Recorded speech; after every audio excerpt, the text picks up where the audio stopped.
that's who you begin to see in your heart. You begin to see Jesus. And that's what the seeds that God plants in your heart is doing. It's changing you inside. Let's talk about those seeds. You know, when I'm glad you do. You hear God speak to your heart.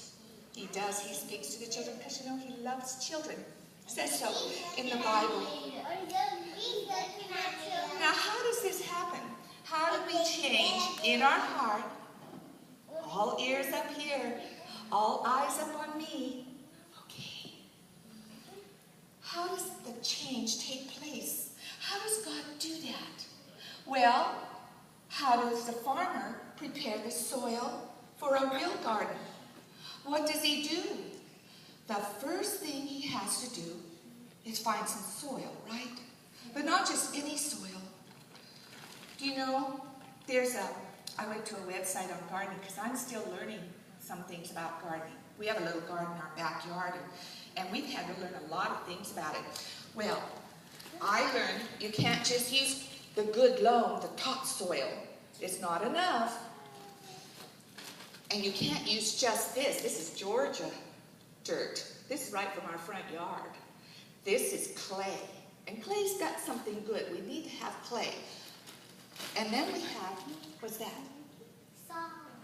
What is that? You play with it in a box. What do you do with this? Sand. It's sand, isn't it? All of those are soil. Did you know that? 3 kinds of soil. But you need them because the clay will help the topsoil to hold in water so the plant keeps watered. But if you have too much clay, you know what happens? It holds too much water for too long, and then the roots begin to get soggy and wet, and the plant begins to drown. And if you have too much sand, sand is good, because sand, you know, when you pour water in sand, what happens to the water? It goes right through real fast, doesn't it? So if you have too much sand in the soil, it's going to release the water too fast, and then what happens to the plant? It dies. Yeah, it dries out. It kind of shrivels up. So you have to have all 3 mixed together, and it's perfect soil, just like this here. This is a mixture of all 3 of those. It's all mixed together in there. So that's good soil. But there's still a problem. There's still a problem. Because inside of the soil, I don't know if you noticed this, but this is what a farmer